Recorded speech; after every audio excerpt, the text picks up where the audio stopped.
We provide you the platform to turn your dreams into reality. Give wings to your aspirations with KR Mangalam University. Operation Sindoor के बाद जम्मू कश्मीर में भारतीय सेना आतंकियों के खिलाफ एक्शन मोड में है। आतंकियों के सफाई में जुटी सेना को जम्मू कश्मीर के शोपियां में बड़ी सफलता मिली है। 14 मई को भारी मात्रा में हथियार और गोला बारूद बरामद किया गया। इसमें राइफलें, गोलियां और ग्रेनेड शामिल हैं। यह बरामदगी ऑपरेशन केलर के तहत हुई। इससे एक दिन पहले ही लश्कर तैयबा के शीर्ष कमांडर शाहिद कुट्टे सहित 3 आतंकवादियों को एनकाउंटर में मार गिराया गया था। मारे गए आतंकवादियों के पास से ये हथियार मिले हैं। सेना और अर्धसैनिक बलों ने सोकल किलर के घने जंगलों में संयुक्त अभियान चलाया था। इस अभियान में 3 आतंकवादी मारे गए थे।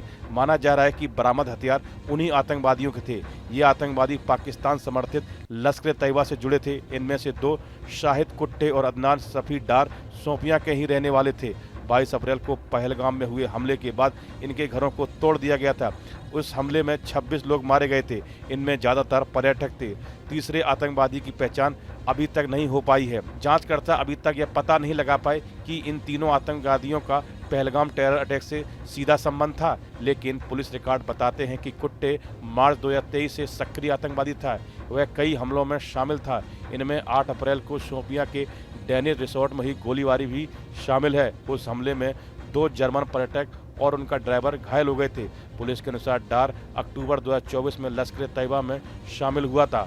उसी दिन उसने शोपियां के वाची में एक प्रवासी मजदूर की हत्या कर दी थी। शोपियां में उर्दू में पोस्टर लगे हैं। इनमें पहलगाम हत्याकांड में शामिल संदिग्धों के बारे में जानकारी देने पर 20 लाख रुपए देने का इनाम देने की घोषणा की गई है। एक पोस्टर पर लिखा है कि जिन्होंने निर्दोषों को मारा उनकी हमारे देश में कोई जगह नहीं है। ऑपरेशन केलर राष्ट्रीय राइफल से मिली जानकारी के बाद शुरू किया गया था। राइफल्स को इलाके में सशस्त्र आतंकवादियों के होने की खबर मिली थी। इस साल कश्मीर में यह दूसरी बड़ी आतंकवाद विरोधी सफलता है। इससे पहले 16 मार्च को हंदवाड़ा में एक पाकिस्तानी आतंकवादी को मार गिराया था।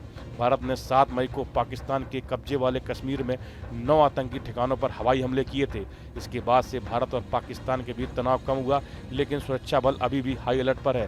भारत ने यह कार्रवाई ऑपरेशन सिंदूर के तहत की थी। इस वीडियो में फिलहाल इतना ही। आप बने रहिए न्यूज नेशन के डिजिटल प्लेटफॉर्म के साथ।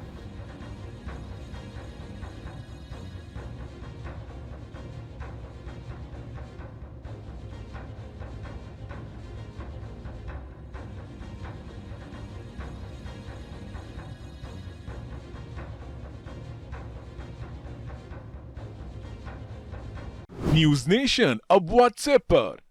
खबरों के ताजा अपडेट के लिए न्यूज नेशन के इस QR कोड को स्कैन करें।